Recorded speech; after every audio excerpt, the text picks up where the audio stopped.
This episode is brought to you by PrizePicks, the #1 daily fantasy sports app. Oh my goodness. Good morning, good afternoon, whatever it is for you. I hope you're having a fantastic day. My name is Zach Shomler. This is Strong Opinion Sports, episode 601. And joining me today, we got a special guest, my father, Steven. Dad, how are you? I am fantastic. I've worked up some new football plays to run by you. You've been watching the film, huh? You ready to go? Yeah. I got the Spider Monkey Barcelona ham play. It's just amazing. Do you know we did 600 yesterday, episode 600? It's kind of... I think that is fantastic. It's been a lot of shows, man. It's I'm sad I couldn't get you on 600. It's kind of like a celebratory thing, but I had to Thursday Night Football and everything, so it kind of timed out this way. So no, I think it works out perfect. And for the OG Zach Shomler fans, predating Strong Opinion Sports, you did that show that you and I did where I don't know how terrible that was, but we went through, we talked about all kinds of things, including every episode, season 1 of Stranger Things. I don't know, you did like 5 or 10 of those, not very many, just a handful, and then said, screw it, I'm doing sports, and you've been killing it. I still remember 500 subscribers, 1,000 subscribers, on YouTube, 10,000. So I'm so fired up and proud of you that 600, and you're living the good life in Waikiki. Yeah, man, I'm happy. So my idea here, there's a guy, a comedian, Chris DiStefano, who has his dad on his podcast occasionally. And like his cranky old dad who's like, seems like a mafia boss. It's like, it's hilarious. Like he's a character on the show. And I was like, you know what? I should have my dad on the show. A random day we can hang out, talk sports. It's something you and I tend to do occasionally anyway. We get on the phone like, can you believe blah, blah, blah. I'm like, we should just record this conversation and have fun with it. And I got some questions to ask you. I think you got some stuff to talk about. I think we can have fun here. So how do you feel about that? Do you like that idea? Oh, I love it. I love the show. You're my favorite sports analyst, sports commentator. And getting to be on your show, it's just, man, it's a joy for me. Plus, we do BS and talk all kinds of things anyways, so let's monetize it. Yeah, no, so the first thing we haven't talked about this yet somehow, and it's, I don't know how you're going to react here. You are a long time, I would call you an Aaron Rodgers hater, like straight up. Like I have come to like Aaron. You tend to not be a fan of Aaron. What was your initial reaction when he got injured? We haven't talked about that somehow at all, and I'd love to hear from you. Couldn't happen to a nicer guy. I was so happy when he went down. And for those that have not heard my shtick before, which is legitimate shtick, it's not just a shtick, is I don't like him because he's an arrogant ass. He's a liar. He's a terrible, at least until now, he's been a terrible teammate and not a good leader on the sidelines. He's just done a lot of bad things. The football thing, everyone talks like he's so amazing. When you glare at your players from the sidelines, that's such bad people skills. His emotional intelligence quotient, at least when he was with the Packers, must have been a negative number. No people skills, just not good at all. And then his whole weirdness, darkness retreat. Am I going to break up with you or not? What? You're upset that I don't know if I'm going to break up with you or not? Oh, ridiculousness. Now, he has seemed to do a little better on the sidelines. For the Jets, it seems like he's like been on the sidelines and cheering them and all that. And I think it's because he is actually gutless and he knows that he can't be in the game. Therefore, he can be emotionally engaged. I hope he gets back in next year so they can lose even more games with him.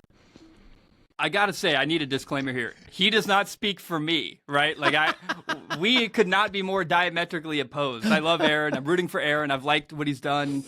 I criticized Aaron in the past, but I think we've seen an evolution of Aaron grow as a person. But I wanted to hear, I love the initial response, couldn't happen to a nicer person.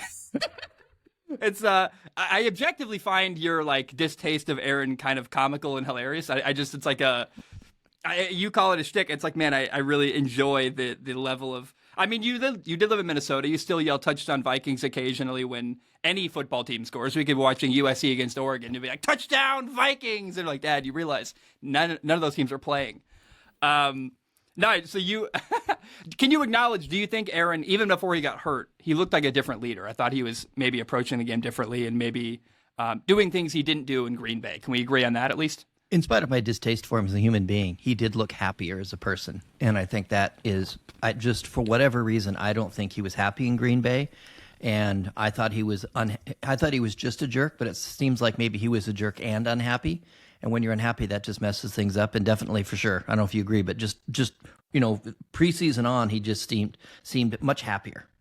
Yeah, and they seem to like him there and appreciate him. I found myself really rooting for him and Robert Saleh. Like, Robert Saleh is a head coach who has had a turbulent start to his career, but I think he's a good coach who is compelling and nice to listen to, and I'm rooting for him.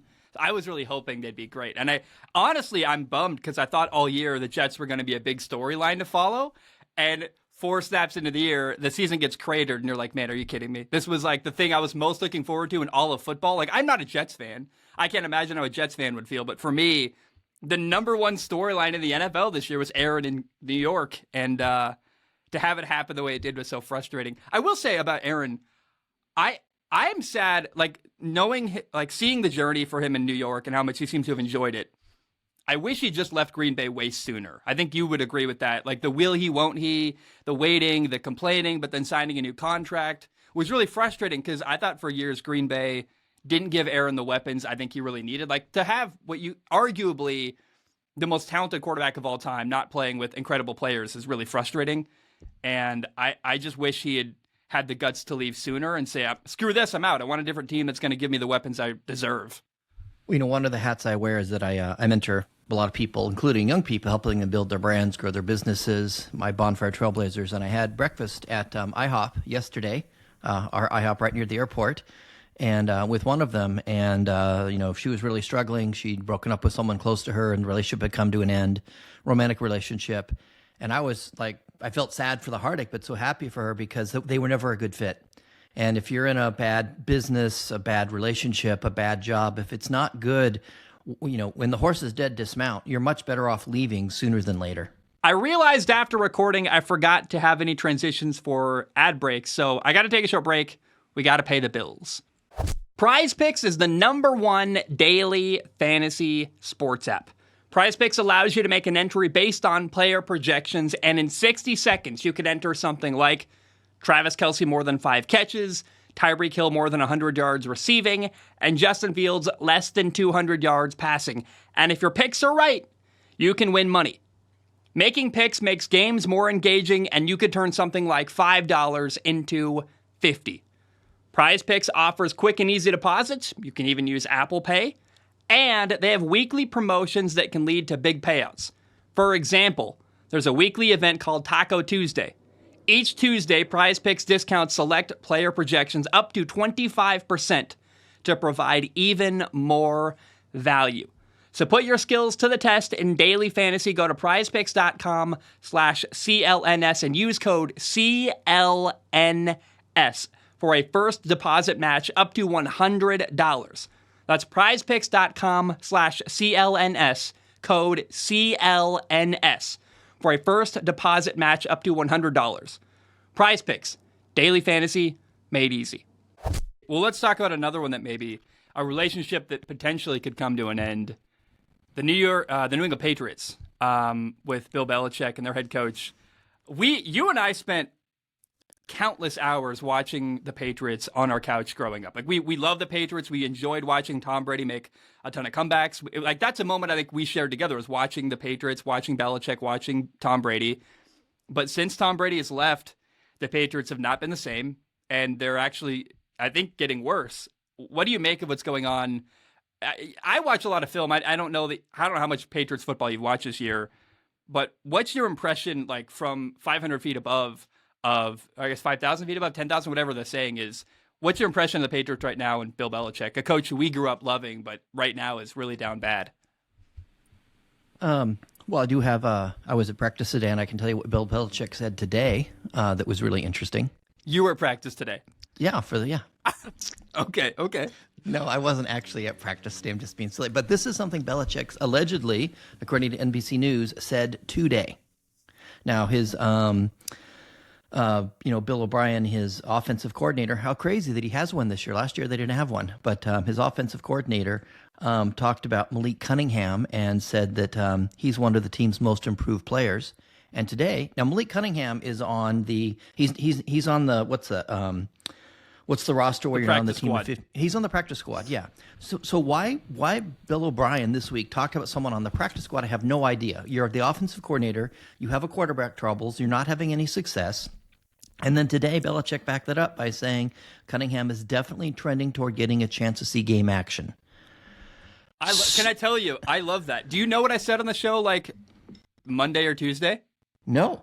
Oh, I said, if you're going to lose, you might as well make Malik Cunningham the quarterback. It's the most fun way to tank I could possibly imagine. He can run. He's athletic. He's going to be... Mac Jones is boring as hell to watch. Bailey Zappi is just a worse version of Mac Jones. The practice squad quarterback, Malik Cunningham, might be a disaster, but at least he can run. It'd be exciting to watch. And if he's terrible, you can draft someone like Caleb Williams. I thought, if you're going to tank, I made a video literally called, like, the most fun bad idea I've ever had, talking about, dude, they should play Malik Cunningham. Why not? What do you have to lose? You're 1-4. Your season's over. Mac Jones looks awful. Do something creative. Have fun with it. And if it goes terribly, you can just draft a new quarterback next year. I can't believe they said that. I didn't know that. And I floated that idea on Monday. That's hilarious and amazing. Well, they said it after Monday, so I suspect that they were probably listening to Strong Opinion Sports for help. Gotta be.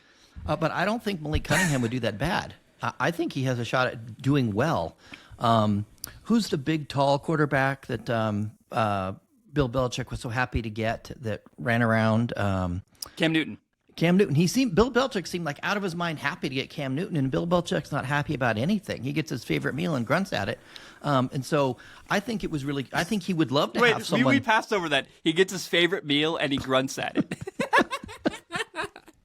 You just throw him out there. Like, you pass right by that job. It's so funny to me.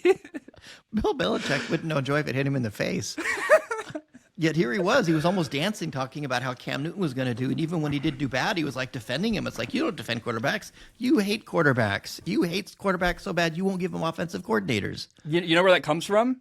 He's a defensive head coach, a guy who loves defense and understands the challenges of defending a quarterback who can run. He realizes that having a quarterback who can move expands so much of your offense. That allows for so many more possibilities. That Mac Jones is a limited passer who's making bad decisions. What does he bring to the table? I have no idea. If you're going to have a quarterback who sucks at throwing and makes bad decisions, at least get a guy who can run. Do something. Okay, let's do this. Let's stay in the AFC East, and let's put Mac Jones on the Dolphins as their starting quarterback. How much better is he?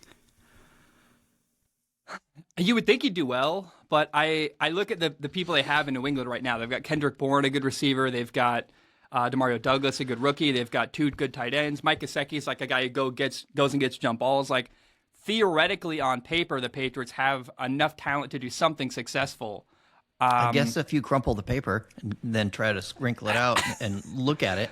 But no, I don't see that at all, because the difference between New England as an organization for Mac Jones and Miami's organization is, you said it, how does Bill Belichick see the world? He knows how a running quarterback would really screw up the defense.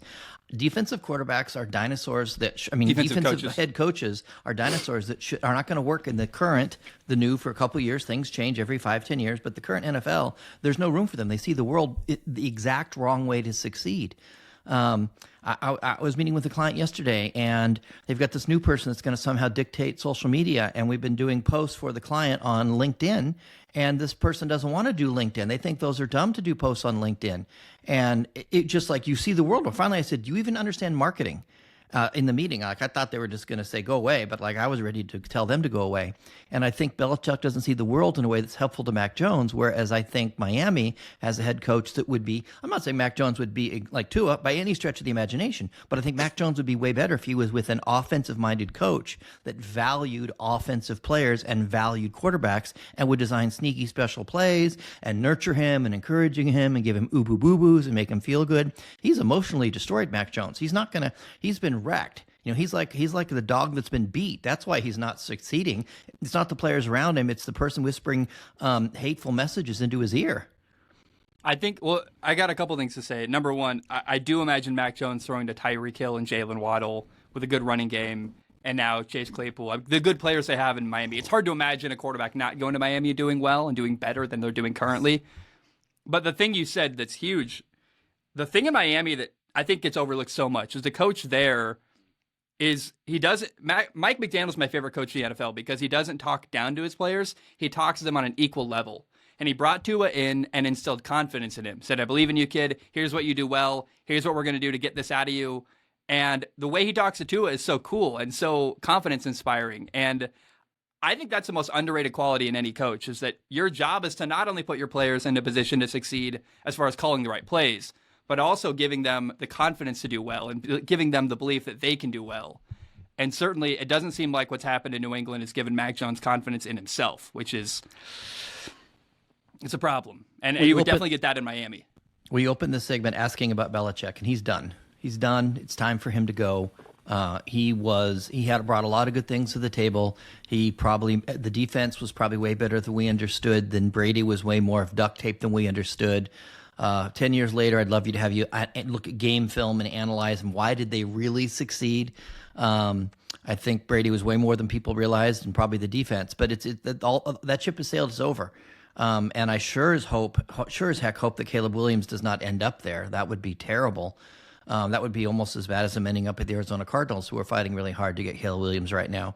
Because both those organizations, not the organization of the Patriots may or may not have a good organization, but they need to get a new head coach and then maybe actually get a GM instead of having Belichick do all of it. But he's done. He did a great job. He's a great guy. He belongs in the Hall of Fame. And the ball game's over. They need to fire him. I would fire him now and move on. I don't know what the heck Kraft is waiting for. I guess he likes the song "Glory Days" by Bruce Springsteen. Well, I think it's respect, right? Like respect for the fans, the current players, or who? No, but hear me out. I mean, when you win 6 Super Bowls, or when you're Nick Saban or Bill Belichick, I think you, right or wrong, the belief is you get to walk away on your own terms, and hopefully you walk away before it gets so bad we have to fire you. And we might be approaching that territory. But I think Robert Kraft is old. I don't think he has another Super Bowl in him. Like, even if they hire a new coach, are they going to win another Super Bowl in the next 5 years? And I think that I understand the reluctance to fire the guy who won you 6 Super Bowls. If anyone gets to lose for years, can we agree it is Bill Belichick? If anyone gets the longest leash in NFL history, it is the guy who won 6 Super Bowls in New England. Can we at least agree on that? I think I just gotten older, more mercenary, and less tolerant of BS. And if you're not performing over time, like I have heart for people that struggle and will build you up and et cetera. But if over time you're not performing, then it's time for you to go or change something. Yeah. And I agree, by the way. Belichick's also not changing anything. I don't see any evidence that he's changing anything. Yeah. Yeah, I also agree that I think driving the culture for years was Brady. Like, I think Belichick set the tone, but it didn't work without Brady. It clearly didn't work without Brady, but saying, I'm going to do exactly what Belichick says, and when you have the number one quarterback in the NFL, or at least whatever Brady was, falling in line, everyone else followed along suit, and they just don't have that. That's what they need, really, with someone else to set the tone and a player to. It clearly didn't work without Brady. I want to talk about Russell Wilson and Sean Payton, because I had high hopes and expectations when Russ got traded for in Denver. I'm like, okay, finally. Denver was a team for years that had good players, a good defense, but never the right quarterback. Joe Flacco, Case Keenum. They brought in Russ last year. I was like, it's going to be awesome, and it was a disaster. But then we blamed the coach. We said Nathaniel Hackett was a garbage head coach. He's fired. He's out. Now Russell Wilson has Sean Payton, the guy who theoretically got Drew Brees to the Hall of Fame, and it's still not working. What do you make of that situation? I think that if you're a Russell Wilson fan, you better enjoy it, because he's done. This is his last season as a starting quarterback. What do you do? Let me ask first. You say that, but what do you do with his contract? Because you let him financially, go. You have to let him. If he's on, I don't know. I'd have to call my friend Adam Schefter and find out exactly. But there is no, I don't really know Adam either. But I forget the exact details, but I heard it recently. If he's on the payroll or on the roster at some point next year, then his 2024 contract becomes fully guaranteed, and you can't afford that. So faced with that, they are going to just cut him, bite the bullet, eat a big expense, and recruit a good quarterback. And I think that Sean Payton is old and cranky like me, I think, and he is not going to put up with the nonsense. He'd rather have his own young quarterback and build his own thing. And I think he's reached a point in his head, if he hasn't already, after last night, well, hey, I did all I could. He doesn't have what it takes. I'm ready to move on and get a good quarterback. I'm not going to go down and not be proven a winner with this. Sean Payton cares too much about his career. He's too much of a fighter. So I think I think they may or may not keep him this year, but he won't be on the roster next year. You pay He's the too price expensive and too ineffective. Yeah. There was a play 4th and 3 on, was that game? That was last night, I guess. That's crazy. That was already last night. There was a play 4th and 3 where Russell Wilson had a guy open at the sticks for a first down and didn't pull a trigger. And you're like, what are you looking at, Russ? I don't understand. And in fact, I almost think his mobility is kind of hurting him, where he's got guys open, isn't pulling the trigger, then is extending plays, and it's like he's not the great athlete he used to be. He's running fairly well this year, but I think his lack of pulling the trigger on stuff that's open because he's wanting to extend plays, get out of the pocket's hurting him. At this point right now, I think Kirk Cousins would be a massive upgrade over Russell Wilson. Like, I think Kirk Cousins running the system that Sean Payton's calling would work. Would you make that move because we think it seems very clear Kirk Cousins is going to be a free agent after this year. Maybe they trade for him. I doubt that. He's only got 1 year left on his contract. So after this year in 2024, Kirk will be a free agent. Could Denver go make a move at Kirk Cousins? Would that make sense to you? No, there's no way Peyton's going to want his own quarterback that he can mold and train and teach and not have to unteach as much. And Kirk Cousins, you have to fit into Peyton's world, you'd have to unteach him as much as you'd have to teach him. There's 4 or 5 quarterbacks that are going to be drafted next year in the first round that are all going to be good. And Sean Payton doesn't need a great quarterback. He needs a good quarterback that's a fighter and has the kind of mentality that Drew Brees had. You know, part of the magic of what Drew Brees had is anyone ever saying Drew Brees was the best quarterback ever, but he had this fighters, I'm not going to quit, I'm not going to back down, I have go-getter mindset, go-getter mentality. And I think that's something that Sean Payton's going to find in a young quarterback. You know who I think would fit really well in Denver is the quarterback at Washington, Michael Penix Jr. He's the guy who's not going to be the first pick. It's going to be Caleb Williams, probably Cam Ward, Drake May. I think you can get Penix Jr. like at anywhere from the 8th to the 15th pick, something like that. And he would run, I think, Sean Payton's system very well and would fit exactly what you're saying. And there are throws where Russell Wilson has guys open, isn't pulling the trigger, that I watch every weekend. The quarterback at Washington, Michael Penix Jr., makes those throws. So he's getting the ball out of his hands quickly. He's not holding on to the ball forever. I don't know how this happened, but you set me on this path now. I think Michael Penix Jr. would fit really well in Denver. And that's a guy that, as far as good as the Broncos are going to be, where they're going to fall in the draft, it's actually achievable for them to draft him. And that's really, I don't know, it's interesting to me. Well, they're going to have to watch out, though, because my sources tell me that the Seahawks are looking to draft Michael Penix Jr. because they watch him up close. And talk about good for fan base and ticket sales. And, of course, you don't draft a quarterback for ticket sales. But you know, having lived Northwest, how rabid Seahawks fans and Husky fans are often the same fan, and they would love to get him. And I don't think the Seahawks are going to keep I'm drawing a blank on their quarterback. Geno Smith. I don't think they're going to keep him after this year. Not if they can get Michael Penix Jr. Well, the problem is, though, just where you land in the draft. They'd probably have to trade up. I think the Seahawks are too good for Michael Penix Jr. to fall to them in the draft. They'd have to trade up or make a move to go get him, which maybe they do. But how about you have something on the Cowboys? Talk to me about the Cowboys, man. Okay. They're 3-2. Yep. They're fine. They're average. Yeah. So they play the Chargers next. Are they going to win or lose with the Chargers? Just your quick thought. Quick. I think the Chargers win, but I hesitate because the Chargers are so dysfunctional. Okay. So then they are 3-3. But let's say that they win. Let's just go with that to give them the benefit of the doubt. They're 4-2. They're going to win or lose to the Rams. They're going to win. So they're 5-2. Yep. Eagles, they're going to win or lose. Lose. 5-3. Giants, win. 6-3. Panthers, win. 7-3. Everybody's having parades. They're excited. They're fantastic. We are in the Super Bowl, baby. Everything is great. Dak Prescott, our bad quarterback, isn't bad at all. Our our head coach, who's bad, isn't bad at all. It's a miracle. And then here's where the wheels come off. Commanders, you think they're going to win or lose? I think they lose. Or sorry, I think they win. Do too. No, you do. I think they win. But okay, you disagree. Interesting. Okay, but so I'm 7-4. You're 8-3. They play Seattle next. They're gonna win or lose. They lose. It's a Thursday night game in Dallas. Yeah, they lose. I think they lose too. So now you're 8-4. I'm 7-5. They're gonna play the Eagles. They lose. Okay, so I am 7-6. You're 8-5. They play the Bills. They lose.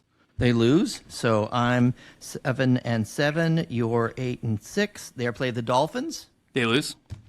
Yep, they lose. So I'm 8-7. You are. I'm 7-8. You're 8-7. They play the Lions. Oh my God, they lose again. Wow, I didn't. So now it's I have 7-9. You have them at 8-8, and they finish out playing the Commanders, a meaningless game that no one knows where it's going to be. Not where it's going to be, but like on TV or So anything. let's say they win that game. What would that? They'd be what, 10-7? They would be, 9-8? according to you, 9-8. According to me, they would be 8-9. If that happens, see, I feel so uncomfortable proposing that idea, but that does feel realistic, which is wild. Right, and then if they have that kind of record, then they might miss the playoffs, which would be so terrible for me. Because you remember who I used to like to hate before Aaron Rodgers came into my radar? The Dallas Cowboys. Exactly, because their fans are so arrogant and awful and like, we won a Super Bowl 37 years ago. Oh, this is our year. Did you watch that not. Sunday night game against San Francisco? They gave up. It was so fun. I wanted that to be close. I was disappointed it wasn't a close game, but I'm so glad it was the Cowboys taking that beat down. That was awesome. So my disappointment with the record I came up with and the record you came up with is they might miss the playoffs, because I would love for them to get in the playoffs to give their fans, again, more false hope, fool's gold, and so they can get beat in the first game of the playoffs, because they won't win a playoff game. No. They don't have the intestinal fortitude to win a playoffs game. I don't know why there's no fight in this team, but there's not. It's just not there. They don't have it. They just don't have it. And so, but but they're going to be 9-8, 8-9. They're not going to get good draft picks. They're just middle of the road mediocre. And everyone's going to be. And I hope you notice, both of us. You had them at 8-3. I had them at 7-4. Very soon in 1, 2, 3, 4, 5, 6 games. So 6 games from now, the middle of November, everyone's like, oh my goodness. And then it's just going to crater from then on, because they're not going to beat the Eagles. They're not going to beat the Bills. They're not going to beat the Lions. It's not going to happen. Yeah, Bills, Lions, Miami, Dolphins. It's Eagles. That's rough. Yeah, man, that's crazy. That reality is hitting me. And you're right. It would be more fun if they made a playoff game so you could watch them lose, and then they have false hope. Like, we got to keep the band together. Like, what sucks is if this team misses the playoffs, they're probably going to make changes, which is what they need to do. It might be the wake-up call they need, but what if there's no way? If they go 8-9, there's no way they keep Dak and Mike McCarthy, right? It doesn't matter, because the person replacing them is the person that put them there. Yep. The owner's the problem. Yeah, the Cowboys are only one death away from a good team. Oh, man. Yeah. It's so sad. Like, I said this the other day on the show. I think the worst contract in the NFL. I think Russell Wilson's up there, but Dak Prescott's horrifying. It's like the amount of money they've given him, they're kind of stuck with him. I don't know if you realize, like, the way the contract works out for them, they don't save any more money. They literally don't save money by cutting him. It costs them more to cut him than it does to keep him.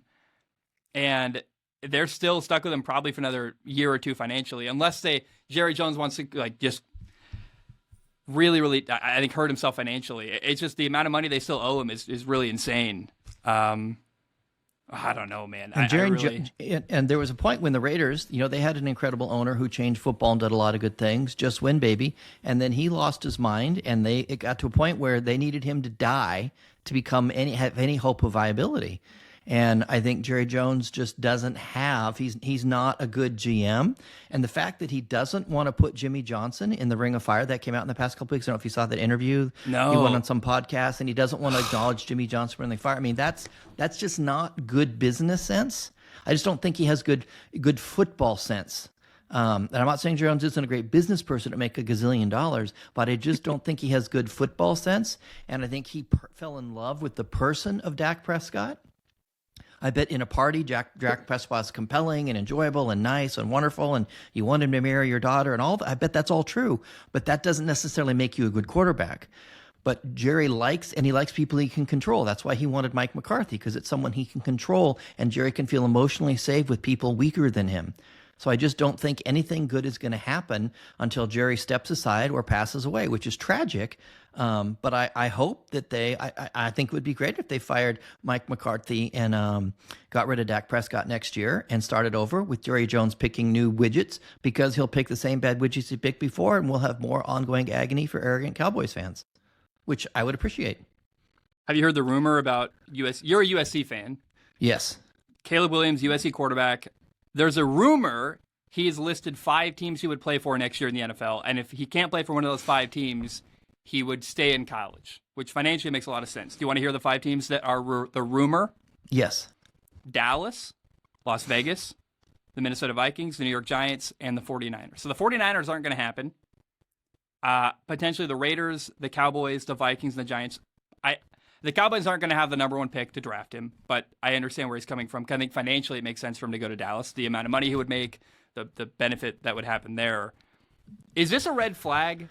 I don't think it is. But a lot of people, I hear the argument, I can't believe an NFL quarterback would say he'd only play for these 5 teams or he'd stay in college. It's a red flag. You got to avoid that guy. I think those guys are wrong. But what's your reaction, first of all, to the list, and then when you hear the teams on the list? Well, my reaction is a little bit of a tangent. But I think NIL has positively changed college football and has a bigger impact on the NFL than people realize, because you get a quarterback who is in his junior year who's okay, and if he comes out now, he'll be a 4th or 5th round pick and sit on the sidelines, hold a clipboard. But he can make more money on NIL playing next year and being a senior, and might elevate his stock, and players that play more become better in the NFL. So then the next year that guy plays, he rises up. Now he's drafted in the 2nd round. Now the NFL has a better starter. Whereas the NBA, if you show any good at all in college, boom, you're gone. I think NIL is making it much more possible for players to hang around, and it gives players power. And I wouldn't be afraid of someone at all. I think it's very wise not to go to crappy teams. Now, I thought Caleb Williams was much smarter than to go to Dallas, but maybe he doesn't enjoy football. But maybe he just likes losing, which would be fine. Then he should go to Dallas, because until Jerry passes on, they're never going to be beyond mediocre. Well, I feel terrible saying that. Jerry Jones has done great things for the NFL. But show me the success over the past 30 years. Well, I think the one thing you're missing in this rumor is Dallas is like it or not, the 3 biggest brands in football are the Steelers, the Packers, and the Cowboys. Yep. So financially, Caleb Williams on the Dallas Cowboys would print money. Also, he is a good quarterback, and I think he believes he could win in Dallas given the players they have there. Right or wrong, I think if he sees himself as, I could do what Dak can't, and that's probably true. So it is probably true. I just don't know if you can overcome everything else. Sure, but I want Caleb Williams to succeed. Yeah, we've seen a lot of, like Bo Nix, for example, Michael Penix Jr. are 2 quarterbacks, Oregon quarterback and Washington's quarterback, who stayed in college another year, making a lot of money in the NIL, and they're going to be better quarterbacks when they go to the NFL now because they stayed 1 more year.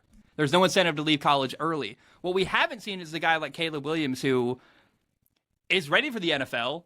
I think would make the majority of NFL teams better by leaving the NFL, leaving USC after this year and going to the NFL in the 2024 draft, but might stay because it doesn't make sense for him from a circumstance perspective and financial perspective. That's the one we haven't seen yet and didn't see coming. I think for the most part, the NIL is giving the NFL better quarterbacks. What we haven't seen is it might keep quarterbacks out of the NFL, which is kind of fascinating to me.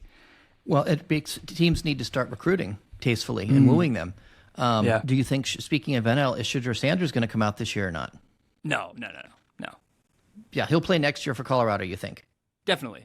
Yeah, Win the Big 12. He's a sophomore. He could play 3 more years.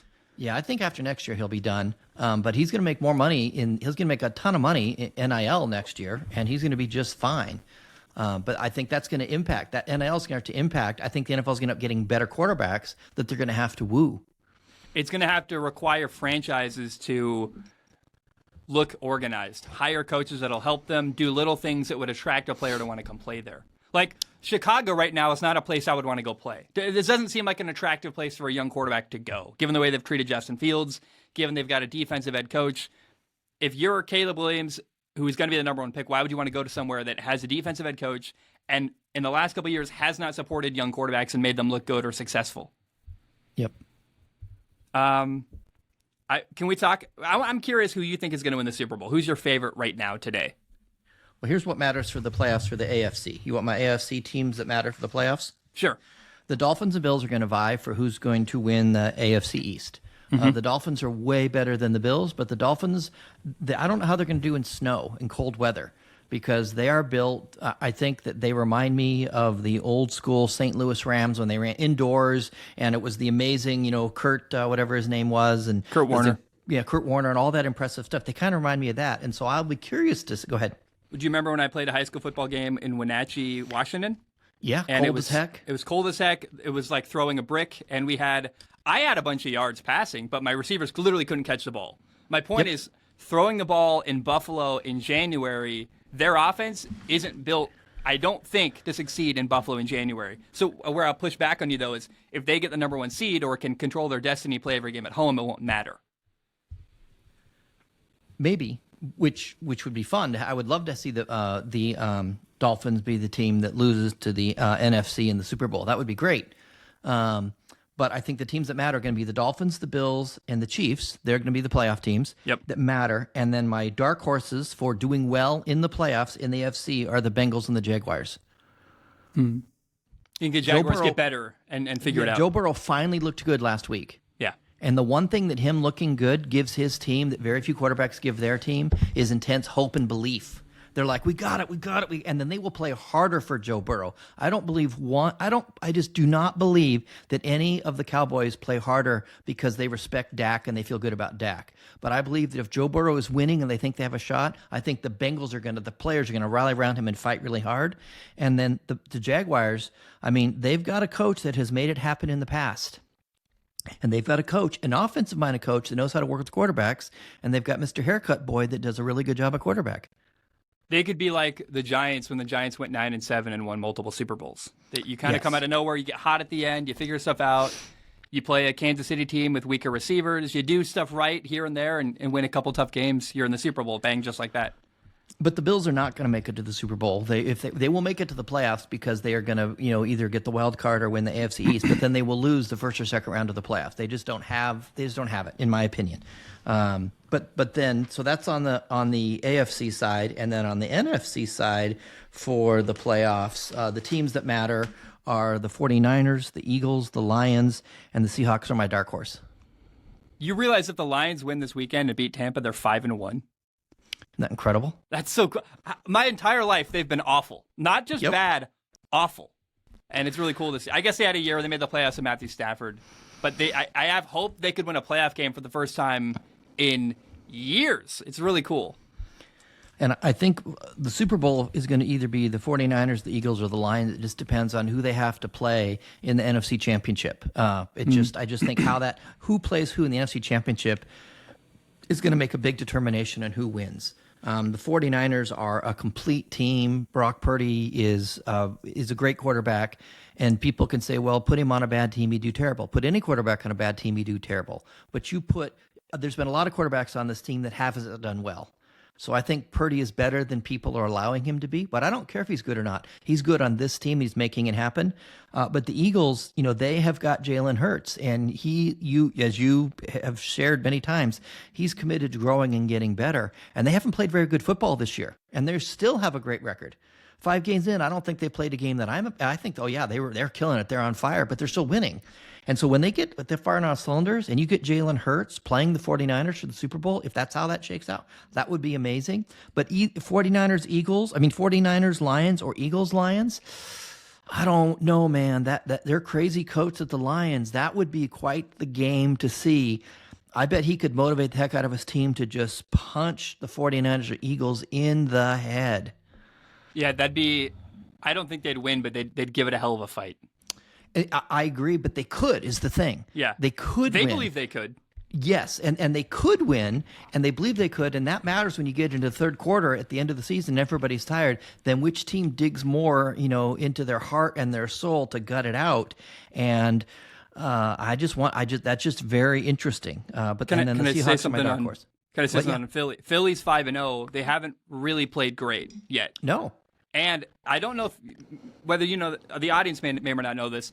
They have a new offensive coordinator and a new defensive coordinator. Jonathan Gannon left to be the Cardinals head coach. Shane Steichen left to be the head coach in Indy. So they're breaking in new coordinators, learning how to play together for the first time, and they're still 5-0. Like, it's once they get going towards the end of the year, as they get hot and start really firing on all cylinders, that's a terrifying thought. And I predicted this on your show and in conversations I had privately, on the phone over the course of the summer when there was no football, is that the Eagles were going to do great. And I thought they were one of the few teams could actually not be hit by a Super Bowl hangover because of Jalen Hurts and his tenacity. And I told you, there's no way that these new offensive and defensive coordinators are going to slow them down. And I was right. And I really think everything springs from the incredible warrior heart of Jalen Hurts. Yeah. And their head coach. Their head coach is really good.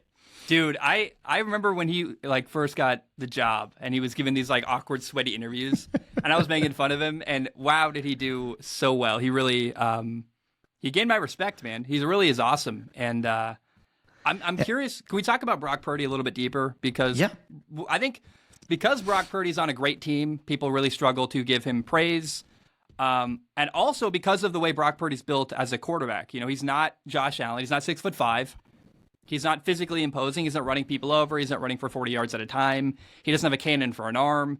I think we look at Purdy and don't see the measurables we often see in quarterbacks. But what I see when I watch Brock Purdy is a guy who is insanely calm when the pressure is on. It's very rare. I think that's the hardest thing maybe to measure when it comes to, you know, judging a quarterback when they're coming out of the draft is how are they going to handle the bright lights? How are they going to handle the big moment, game on the line, fourth quarter, couple million people watching, 80,000 people in attendance. And in that moment, Brock Purdy is cool as a cucumber. Like he really is. He's actually seems to be enjoying it and plays well. On top of that, he processes the game incredibly quick. He's accurate. He makes good decisions. And Brock Purdy's aware of what he does well. He knows I'm not Josh Allen. I'm not Patrick Mahomes. So I have to be really, really detailed and do everything that I can control at an incredibly high level. So because of the way Brock Purdy's built as a quarterback, we struggle to give him praise. But the reality is, I think on another team, he'd still be incredibly successful. I don't think he happens on another team. I think that his rise to become what he is now would not have happened without the 49ers' help around him, the circumstances of it all. Like, I don't think if he was drafted by the Patriots last year, we'd ever even know who he is. No one would talk about him. But where he is right now today, if you take him out of Brock Purdy 6 weeks into this NFL season, pluck him out of the 49ers and put him in Miami, put him in Tampa, put him in Minnesota, I think he'd do very well because the things he does well are he's accurate, he's precise, he's a great decision maker, he handles big moments really well. Those are traits that are applicable and every quarterback needs that he does incredibly well. Am I making sense here? I think he's no different than Tom Brady. Tom Brady had been drafted by a lot of other teams back in his day. He would have never seen the field. He kind of almost got in by a fluke. But after he played for 2 or 3 years, everyone knew Tom Brady's the man. And you could have moved him to any other team, moved him to the Buccaneers, for goodness sakes, and he won another Super Bowl with the Buccaneers, who weren't that great a team. So I think he's exactly like we're seeing Tom Brady all over again. The right place at the right moment, and he had everything it takes, and he got it to shine, and now he would do great. And I think he would do really well at Miami because, like you said, you have to be a very smart quarterback. Mac Jones would be better at Miami than he is, but I don't think Mac Jones could really fire on all cylinders at Miami. I just don't get the sense he has the processing speed upstairs. But I think that Brock Purdy has the processing speed upstairs to do incredible at Miami. I think if you put Dak at Miami or Brock Purdy at Miami, Dak no way would do as well as Brock Purdy because I don't get the sense that Dak Jones understands football and the rules and the movements and all the nonsense that they do. Prescott. Dak Prescott, because they do an incredibly complicated offense in Miami. Yeah, all that Mac, all these names. Yeah, sorry, all that pre-movement, all that pre-movement stuff they do at Miami, pre-snap movement, and then everything they're doing, it's like a ballet to get their receivers open. That's a lot of processing. That's a lot of memorization, and it takes a year or two to learn that. So I think you're right. Purdy would do great just about anywhere now that has a good system. That's a good, like he would do terrible at Pittsburgh, but Pittsburgh is not a place to go if you want to be a quarterback. Who would do well in Pittsburgh right now? You know what I mean? Like I hate that whole argument. Oh, you put him on a bad team, he'd suck. It's like, yeah, so would Aaron Rodgers. So would Tom Brady. Any quarterback goes to a bad team, they're not going to be great. I think actually the only quarterback I can imagine who could go to a bad team and make it work is probably Patrick Mahomes, and maybe Joe Burrow did that early on in Cincinnati, right? Like that's it. Oh, and Andrew Luck. There's not a lot of those guys running around just willy-nilly. I think about the only person I can think of that would do well at Pittsburgh, and Kenny Pickett, I like him, but I think he's getting worse because he doesn't have an offensive head coach nurturing him. But I think someone that has some kind of internal density where it almost doesn't matter that could do well at Pittsburgh would be Justin Herbert. He almost doesn't care. He's just like, I don't care. I'm just going to succeed anyways. Yeah, make it work. He kind of and it's just interesting. And I'm not saying he's a great quarterback, but I think he has some kind of density where the mess just kind of doesn't get to his head. Yeah, well, the mess in L.A. with the Chargers doesn't seem to affect him at all. He just every week balls out, does a great job, and they're dysfunctional and can't play defense. And he's like, I'm still going to throw for 500 yards and have 35 points on the board. Like, you may not do your job, but I'll do mine every week. Yeah, exactly. So he's about the only one I think would do good in Pittsburgh. And I have dear friends that love Pittsburgh. Devin does the Here We Go show, and I love Devin. Shout out to Devin, who talks about Pittsburgh Steelers. For his sake, I would love to see Pittsburgh do well, but I think at this point they are one head coach away from being a good team. Once again, got to take a break. I need to pay for food, got to pay for a place to live. My name is Zach. We'll be right back. Hey guys, it's kind of a big deal here. I'm actually trying to help you, so don't skip the ad. I know that when you listen to a podcast, you skip ahead. I know that because that's what I do, but don't skip this one. We got Factor as a sponsor, and I was sitting down to prepare my little ad read. They give, I write a piece of paper with a bunch of notes, and I'm like, okay, what are they offering? What's the deal here? Usually it's like 10 to 20%. Like, okay, factor.com/SOS, whatever. And no. They are offering 50% off to Strong Opinion Sports listeners. And here's what they are. Factor is a meal kit service. You can get 50% off. Go to factormeals.com/SOS50 and use code SOS50. And straight up on a human level, if you'd be kind of silly not to investigate, it's a great deal. Factor is a meal kit service. They send you ready-to-eat meals. They're easy to prepare. For me, they showed up in a box with a bunch of high-quality ice packs. You take them out of the box, you put the meal kits in the fridge, and when you want food, you go to the fridge, you take it out, you put the thing in the microwave, you heat it up, 2 minutes later, you've got a really good meal ready to go. Now, the microwave part made me kind of go, what is this? Is it a bunch of TV dinners? Like, what is this crap? No. This is phenomenal food. It's high quality. It's never frozen.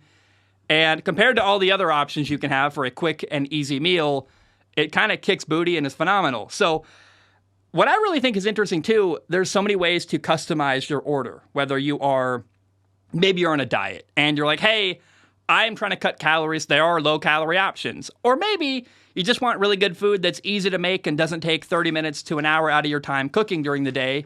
Like for me, I'm really busy with football season, and it's an incredibly valuable thing for me to go to my fridge, grab a really good meal, pull it out, put it in the microwave. 2 minutes later, I've got a good meal ready to go. I saved a lot of time.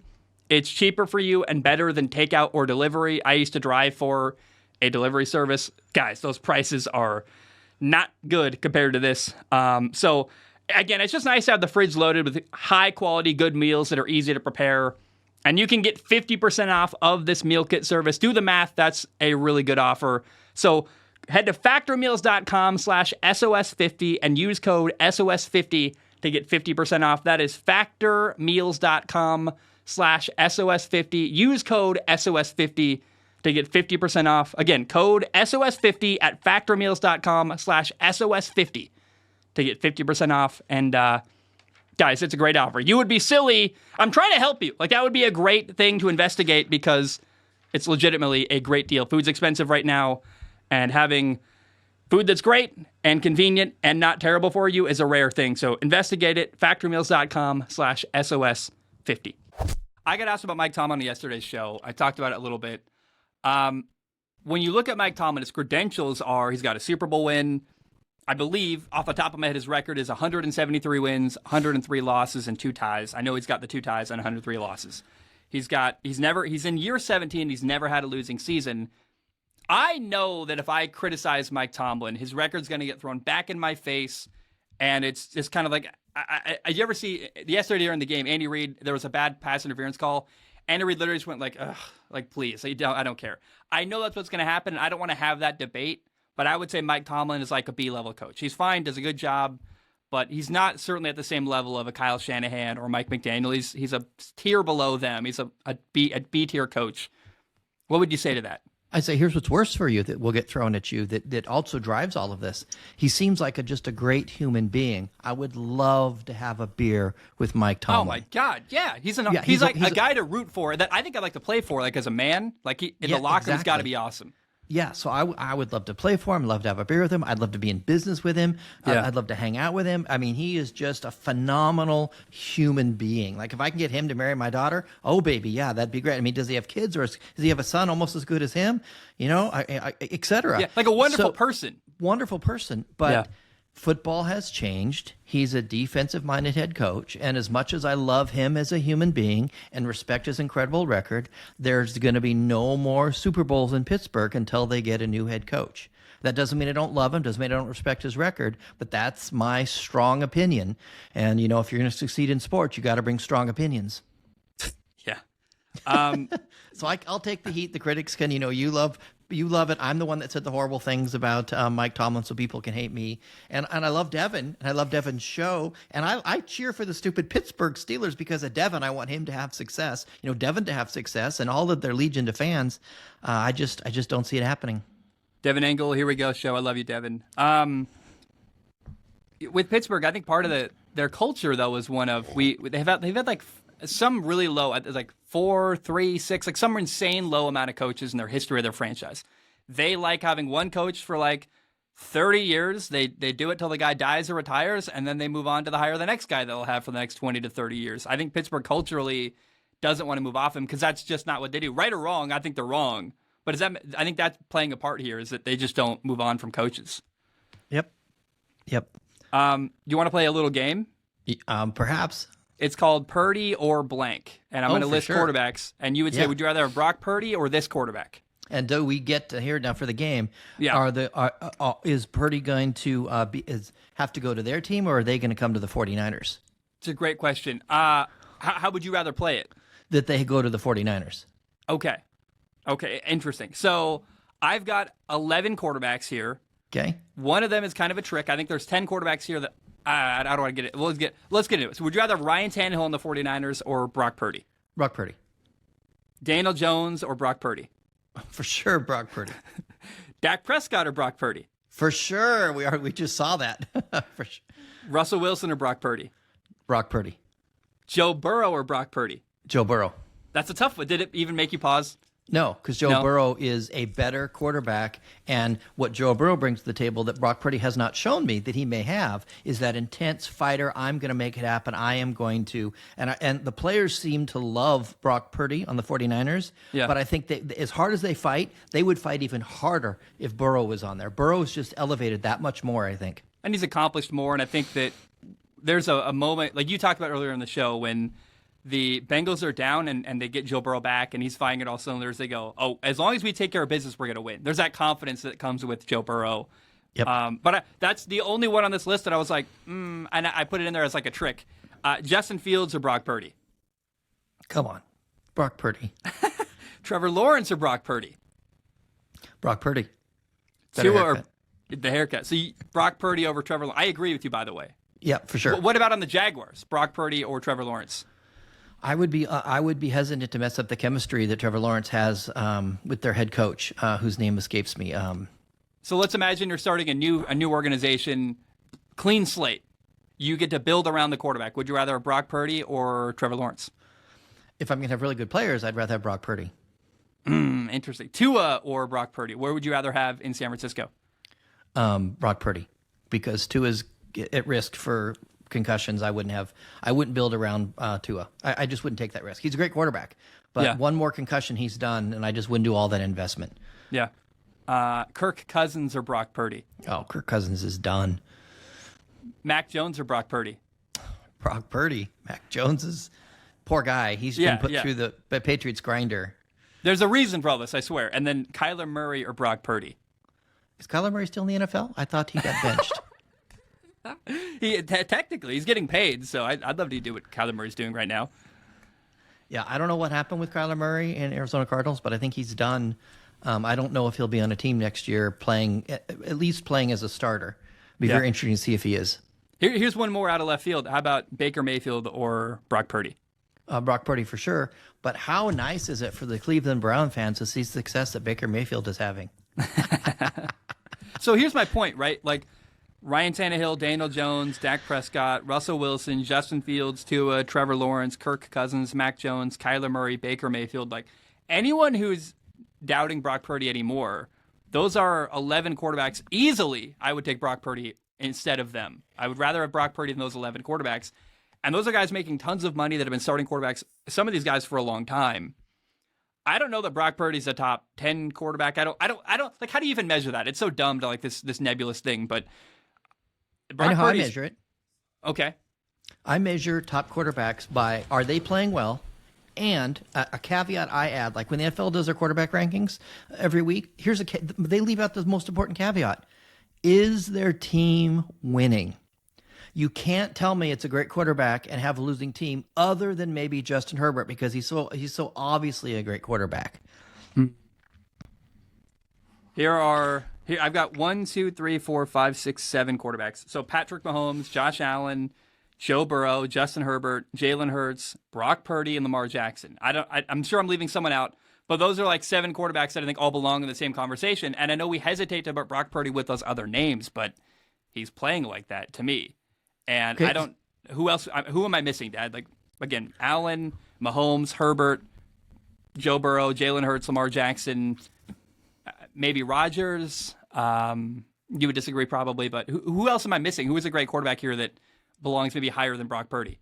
Are you talking great now or great back in the day like Aaron Rodgers? Great now. So Yeah, so Rodgers obviously is in the court. He's not even on the field. sure. Yeah, so you know, my top 4 or 5 has to include Jalen Hurts, Patrick Mahomes, Tua, and Brock Purdy. I don't know who 5 and 6 are, and I didn't rank them in any order. Yeah. But I've got those as my top 4, and then you can pick a number of different people to be top 5. Yeah. I think and at minimum, Purdy's a top 10 quarterback easily. For me, he's a top 5. Yeah. And I don't know if I put Josh Allen in my top 5. I put Josh Allen in my top 10, or if I put him in my top 5, because we're going to wait and see how he does the rest of the year. And I think Josh Allen needs an offensive quarterback, and they're going to have enough success this year based on the schedule that they're not going to change anything, and that's going to doom them to more mediocrity. Do you want to talk about college football? We can a little. I want to talk about the Pac-12 because you and I try to make this into a topic of the show, but it was more your idea, and I was like, I'll just wait till he's on the show. We can talk about it. The idea of the Pac-2. You've got Washington State left, and you've got Oregon State left. And the gist, correct me if I'm wrong, the gist of what you were saying to me the other day is that financially there's no benefit to Oregon State or Washington State joining the Mountain West. They're not going to make money from that deal. All they would be doing is taking a step down and hurting the way they're viewed nationally. And you kind of propose this idea, maybe we just see a Pac-2 or Pac whatever teams they can bring in, maybe Hawaii, San Diego State, whatever. But maybe the Pac-12 does continue in some iteration driven by Oregon State and Washington State. Is that correct, kind of what you were saying the other day? So I look at it from an entrepreneurial, start a business, have the courage to go for and start a business. So they're not going to make Oregon State and Washington State next year are not going to make any money as a football program, particularly if they go to like the Mountain West. Those teams make, they're going to go from making 30 to 40 million a year from the football program to 5 to 10 million a year.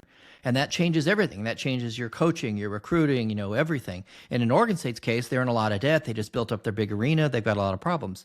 So no matter where you go next year, you're not going to make money. Yep. So if you're not going to make money, would you rather be in charge and be part of the Pac-12 making no money, or be in the lowly viewed, not as exciting Mountain West and not make money? And so if I were the Pac-12, since I'm not going to make money anyways, if I was the Pac-2 and they won an injunction, and now Washington has filed a new case, the Washington University one trying to screw with the Pac-12 and get involved, but they had lost a recent court case a couple weeks ago where, no, you said you're going to leave. The charter says if you're going to leave, you're out. So I think in legal terms, I think the Pac-12 will prevail, and it will be the Pac-2, and they can make decisions. So if I was them, I would say, screw it. We're going to pick up 3 or 4 or 5 or 6 teams next year or the year after, and we are going to make this thing happen. And if we play next year, we play each other, and then we play we pretend we're Notre Dame, and we schedule a bunch of Bowling Green and Bowling State, and we play a season that doesn't matter next year, but year after next, we could pick up Hawaii, we pick up Montana State. I'm just picking names. We could pick up Boise State, and those teams get to join the Pac-6. The Pac-6 is a viable conference with teams like that. You're still not making a lot of money, but they're not going to make money anyways. How much more interesting would the Pac-6 be? Now, back in the day, it used to be the Pac-6, it used to be the Pac-9. How much more interesting would it be with Washington State, Oregon State, Montana State, Boise State, Hawaii, and Fresno State? I would watch that football.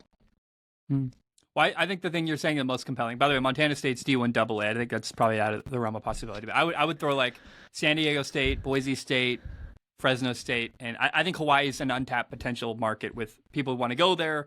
if you give them lots of money, I think Hawaii football would be really interesting if you could keep people in the state of Hawaii. Like people had a reason to stay near their family and play college football in their hometown and in their home state of Hawaii and be a short, hop, from Maui, from Kauai, be near your family. I think a lot of guys would stay here if they could play high-level college football at Hawaii, but they can't. So what you're saying makes sense to me. Why go down to the Mountain West, be one of many, not have control, and be a part of a lowly conference when you can stay, if you're going to make no money anyway, stay in the Pac whatever, have control of your destiny, and do your own thing. Maybe that's, we both are self-employed, so maybe that's just because we view the world as like, why would we want to go work for someone else when we can control our own destiny? But I think it makes sense to me a lot. And you know who they could, another team they could get that would help the Pac-8 or the Pac-6 to make things really interesting? Sure. Gonzaga. Has nothing for to do with basketball. football, but for basketball, because the Pac-12 historically has been a big power, and Oregon State, Washington State, they're good football teams. I don't know if anyone thinks they're a great basketball team, but how would Gonzaga love to be? I'm the winner of the Pac-10 or the Pac-8. And they still have all the money. They still have the agreements for the national championship. I think that still goes for 2 years. They still get, if they win certain games, they have all those agreements are in place. Oh, you're right. I think they get an automatic bid, don't they? Yes, and I think it's hard to undo that legally. And so I would be scrambling if I was the Pac-2 to make the Pac-6 next year. Bring teams in and just go for it. You're not going to make money anyways. You don't have a TV contract, but neither does the Mountain West, and make yourselves interesting. Yeah, no, can you imagine? You win the Pac-6, you're Oregon State, you're Washington State, one of those two, and you go to the college football playoff, and Oregon sitting at home, Washington sitting at home, USC's watching because they are in a bigger conference. Like, that's a fun thought to me. To play, you wouldn't win probably against Ohio State and Alabama, whatever the teams get there. But I think it would be easier to start the Pac-6 next year, and this is 2023, so let's move ahead to 2033. With smartness and wisdom, I think it's likely that the Pac-12 is back or Pac-10 is back in 2023. I don't think the Mountain West is ever going to be perceived as the same high-quality product and league as the Pac-12. So you got to think 10 years out. So 10 years from now, it's more likely the Pac-6 can become a viable, higher-level program than the Mountain West ever becoming that. Then make more money, yes, because they've had the glory days and all the old man fans like me that want that to happen. Yeah. That makes a lot of sense. I just think Boise State, Fresno State, San Jose State, Oregon State, Washington State, and Hawaii, I think that's compelling, and that's all West Coast. Yeah. I would watch that. And again, it goes back to, if you're not making money anyways, you might as well be in control. Yeah, exactly. What do you have to lose? And it's a better opportunity. If you're Boise State, if you can make the same amount of money and be in a different conference that has a bid to go to the college football playoff for a couple of years, that's a big deal. It's a step up for you. So, yeah, and I think that the Pac-12 was just destroyed by bad leadership and stupidity, and not creative thinking. And people like Stanford and Berkeley getting in, California Cal getting in the way. Like, well, we need land grant schools that do research and academics matter, and those teams are all gone now. Money matters. So let's make some money. Yeah. Now Stanford. Now you have to travel all across the country because you're arrogant and stupid. And so I just think now they can focus on making money and having fun. How would you like to be one of those athletes playing baseball or gymnastics or golf where you get to go to Hawaii, California, Idaho, Oregon, Washington, because your teams now are Boise State and Sacramento State and Fresno State and Hawaii, et cetera. It's all West Coast. That's great travel. It's better for the student athlete. Not that I think that football players are student athletes. I think it's kind of ridiculous. But all the other sports, because this impacts all of the sports. Yeah. Well, and Gonzaga is a good pickup. That's an interesting one I've never heard. They're in some lowly little conference. They dominate it every year. Then they get into the tournament. Wouldn't Gonzaga rather be the winner of the Pac-8 than the conference they're in? That sounds cooler, funner. Yeah, the Northwest Conference or whatever it is. I have no idea what their conference is called, but they play like Portland. They play like University of Portland in basketball for like conference. I think they're games. In the Big Sky. I think is Gonzaga in the Big Sky? No, I don't think so. I think it doesn't really matter. Do you have anything else you want to talk about, man? Like we're at an hour. We've hit everything I want to talk about, but do you have anything left? Like any hot takes? Anything else you want to throw out there? No, but I want to talk about. You got to go to. Tell me the name. I don't want to say it wrong. Kahuku. Kahuku. Now, have you talked about this yet on your show? A little bit, but not in depth. No. And the mascot, their team, they are the. I actually have no idea. Like the Warriors or something. There's some. I don't want to get it wrong. I'll look it no, up. the Red I'll look it Raiders, up. the Kahuku Red Raiders. I don't Yeah, know why that's what I was going to say. I thought they're Red Raiders. Yeah, the Kahuku you're right. Red Raiders. So you got to go because we drove by where they play football time before last when I visited you out in Hawaii. And you've been a fan of them since stinking freshman in high school. Maybe not a fan, but they were on your radar. Yeah, no, Kahuku it's an hour out of Oahu. It's basically as far as you can get on this side, from this. I'm in Honolulu. It's as far as you can drive on the island and get from here. It's a tiny town of 2,200 people, and they just beat the number one team in the country in high school football. They beat St. John Bosco, and that they were not expected to win. But Kahuku football is this unbelievable. I was there for their homecoming this past weekend. And the way the energy in the crowd, their standing room only, the way the kids that are doing their homecoming speech talk about the community, it's insane. And I've always known, if you drive around Oahu at all, you see Red Raiders flags, Red Raiders t-shirts. It's like a clear, insane community that loves football. But it reminds me of a small town in Texas. And not only are they like a small town in Texas as far as their passion and love for football, but they send a ton of players to play college football at the D1 level and even have NFL players from this little tiny town in a faraway corner of Hawaii with 2,000 people. And it's almost like every able-bodied guy in high school that can walk, you're playing football. If you can walk, you got to play football in Kahuku. And it's really insane and it's so cool. And I knew they were good. I've always wanted to see them play. They come out with this. They have this drum beat, do they're hitting this drum and they run out, and it's actually the most the hair stands up on the back of your neck when they run out onto the field. I can't imagine. We were watching Campbell play Kahuku. Campbell High School, who was good, they're the number 2 team ranked in Hawaii going into that game, had to have just been we were terrified. I don't know how you feel, but when Kahuku runs out on the field, it's this insane moment, and the energy's crazy, and it's like going to a college football game or something. The energy is really cool, and I really have always admired this tiny community with 2,200 people who has 10 guys in the NFL. Every year they send a bunch of people to play D1 football, and you're like, how is that mathematically even possible? But that's because of their commitment and love for football and the way the community rallies together. It's so interesting. And they've won 10 Hawaii State championships. Correct. And most recently, last year, they won the Hawaii State Championship for football. Correct. So it's not just that they have passionate fans. They have had a long-term success. So pretty impressive. They've had unprecedented success against private schools, against schools with more kids, against towns that have way more people. They beat schools from the mainland by a ton of points regularly. Again, they beat St. John Bosco, they had Josh Rosen, DJ Uyunglele as back-to-back quarterbacks. Real Mitchell is in between, but they beat St. John Bosco, who's in LA, I guess it's Inland Empire or whatever. They're in Southern California. It's a private school that's the number 1 ranked team in the country. A team from a tiny town in Hawaii has no business competing with St. John Bosco, let alone beating them. And they did. That kind of stuff is, if people don't realize, you should look into Kahuku football. It's really this incredible community that is insanely good at football. And I love Hawaii. Moving out here, I had high hopes and high expectations, and Hawaii in general exceeded my expectations. But then going to Kahuku football was a long dream of mine. That moment exceeded my expectations as well. It was they're as good as I thought they were. They're dominant. They're incredible. Dude, when they kicked off the ball, they caused the opening kickoff. Campbell fumbled on the kickoff. That's how dominant they are. They kick off the ball to Campbell. Campbell fumbles on the kick return. Immediately it's Kahuku football. They go down and score a touchdown. You're 7-0, 6-0 already. How is this possible? It was crazy. So here's a question you probably don't have an answer to, which is fine. But Yep. I will get it. I want to go next year, early season, when it's not quite as packed, hoping, probably every game. How did you even get a ticket?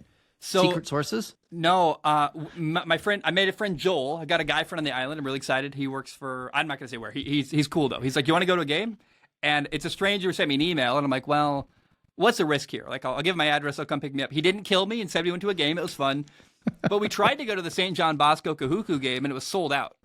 And to go to Kahuku football games, you have to buy tickets online as if you're going to a college game or a pro game. It's not like you show up, you give them $5 to let you in. They're standing room only. They're at capacity for every game. And so we had to get tickets online ahead of time to go to Kahuku Campbell. It was wild, man. So I want to go, and the thing I'm Yep. curious about, so I want to go early game because I assume the closer it gets to the later in the season, the more popular they are. They're winning games. People want to see them win. Yeah. The big deal. So early season game next year. But what was the snacks like? Did they have a snack bar? What was the food like? I didn't get snacks. See, I also regret. I should have bought a T-shirt. I wish I'd bought a Kahuku High School T-shirt, and I didn't. But I also learned you got to get there early. Like if you want to even sit on the opposing sideline, you got to get there like an hour early and be in the stands waiting with your spot. Like it's wild, man. Like people bring chairs. Like people bring their own beach chairs to sit like along the track. It's like there literally is not room for everyone that is in that stadium. It's like they're at capacity in every way you could possibly be. There's people on the top of the high school, like sitting in chairs on top of the building so they can get an angle of the game. Like that's how exclusive this game feels when you go. It's crazy. Okay, so obviously you need some culinary assistance the next time you go. Correct. So forget an hour early. I want to get there, midday. There's got to be some Hawaiian family that will take us in and love us, and we'll have a cookout right there, and either on the nearby beach, and then we'll walk over. We'll have a great meal. We'll get there 2 hours early. We'll check out the snacks. We'll watch the game. You know what they're known for? Kahuku is known for shrimp. That's where they grow like all the shrimp farms are out there. So they're like the best garlic shrimp you could have in your entire life is in Kahuku. And and so there's got to be between my fan base and your fan base, there's got to be some people that going to hear this podcast and invite us out to one of the early games next year. You and I will go. We'll film it. We'll have fun. We'll spend the whole day there. We'll have a great meal. We'll have a great cookout. We'll go out afterwards. We'll find somewhere to go afterwards. It'll be fantastic. I love this idea. Yeah, it's awesome, man. It's it's crazy. Like I'm probably gonna go to the San Jose State's quarterback is the former Hawaii quarterback. He transferred out of Hawaii to go to San Jose State. Now he's at San Jose State. And by the way, his little brother, I believe, is at Campbell because his last name is on the back of his shirt. I was like, oh, interesting. So I think I'm going to go in a couple weeks on October 28th to watch San Jose State play at UH Manoa. I have no doubt the atmosphere at a college football game in Hawaii is going to be nowhere near what Kahuku High School football has. Like the amount of passion, the amount of people. I bet there's going to be more people at a Kahuku game easily than at the college game for UH Manoa. It's crazy, man. I really can't say enough good things about Kahuku I'm football. super excited for the Kahuku. I want to go. I'm in. It's great. But Yep. my heart aches for all the people that want Hawaii football, the college, to be that passionate. And they've had times where they had winning seasons, but imagine if they were in the Pac-8. Imagine how that would bring prominence and amazement, and I think that would just be phenomenal. I've always felt that the two most untapped potential programs in college football are UH Manoa and BYU. So University of Hawaii is a destination. People would go to watch games there. There's also there's so much passion here for football. If they could put a good, viable product on the field, people would show up. People here in Hawaii, it's cultural. They love football. It's everything here. It's like living in Texas or California, the way that there's love for football here in Hawaii.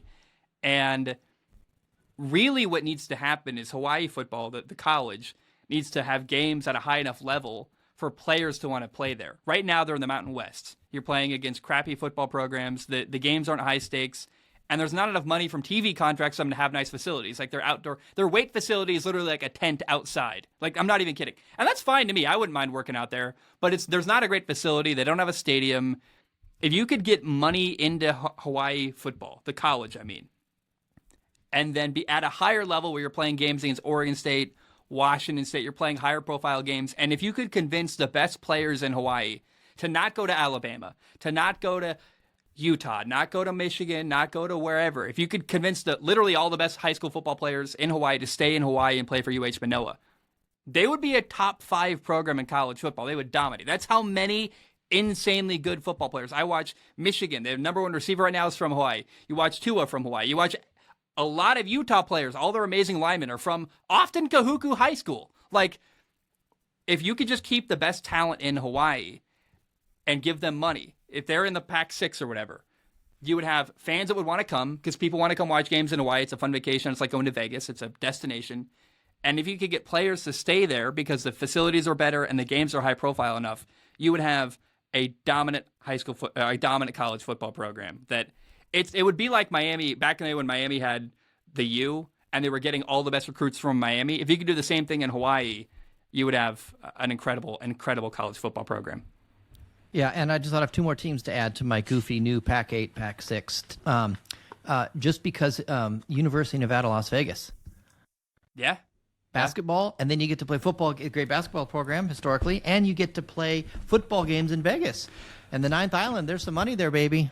Dude, and because it's cheap there, I always said for years they should have the Pac-12 network, or the Pac-12 whatever conference HQ. I've been to their HQ. It's in San Francisco downtown in this like multi-million-dollar building. It's audacious. It's ridiculous. You don't need that. Get a small building in Las Vegas that's way cheaper. Have a college there. I always thought they should do it in Utah where the internet's crazy fast and you have a lot of benefits there. But I would move the Pac-12, the Pac-2 headquarters to Las Vegas and then make that your center, have your Pac-12 title game every year in Vegas at Allegiant Stadium. Lean into that. And there's money to be made that the Pac-12, I think, is leaving on the table. All right. Well, I think this has been a great episode. We've made good plans. We've made plans to fix the Pac-12, and we've made plans to go to a Kahuku game next year, early in the season, and have great food. I've got one more question for you. Oh, okay. What's the possibility that this Pac-2 thing even happens? Like, what do you think it's even going to happen? Is there a likelihood of that? We can be wishful thinking, but. So, Sports Illustrated put out an article yesterday that they still don't have a landing spot, Oregon State and Washington State. And according to Sports Illustrated, expansion is still an option. And recently, I didn't read this article till just now. I Googled it while you were talking about Kahuku. They've thought they're flirting with the idea of adding Gonzaga. Now, that doesn't give them football, but that gives them basketball. And so it's in the article. And so this was an article yesterday. A lot of the articles about expansion are 30 days old, but this is one that's dated yesterday, October 12th. Kevin Borba. So it's still possible. And I think the fact – go ahead. Well, I've got in the past, the Pac-12 was held back by academics and all this other, frankly, bullshit. Now you can be a mercenary and say, how much money can we make? What do we do to run a successful business as a Pac-12 conference? And that attitude of being a mercenary, making as much money as you can, I think could lead them to be successful and maybe survive. Yeah, and I think the other thing that is interesting is I just think there's something to they're not welcome anywhere. Oregon State and Washington State still have not been picked up or chosen to go anywhere. And you go long enough, I think eventually you're like, screw it, we're going to do it ourselves. Screw all you guys who didn't want us. And sometimes it's not that entrepreneurial spirit, it's more that defiant spirit. Fine, you don't want us, we'll build our own thing. And we're going to build the thing that we had, which is a West Coast football power, West Coast sports conference that's good for the student athlete. So I think they have a good marketing, they have a good claim to fame. We want our athletes to be able to stay and play on the West Coast. Yeah. There's definitely an angle to take there that would be I just hope it works, man. I don't know that we're going to see, like, we can plan and talk about it hypothetically all we want. I would love to see that come to fruition, though. That'd be really cool. Yep. All right, well, I had a blast. I would love to come back on sometime. We're 5 weeks into the NFL. Maybe when we get to Week 10 games have been done, that would be fun. But, man, you do such a great job. I'm so incredibly proud of you, all the things you put together, the incredible brand you've built. Just wish you all the continued success. Thank you, and Dad. anyone that has hate for whatever stupid things I said during this episode, I'll take it. They can leave you alone. They can hate on me. That's okay. I think I could see this being a fun thing once a month, once every other month. I like this idea. So, guys, I love you. I appreciate you. Thanks for tuning in, and have a great day. Bam, we are done.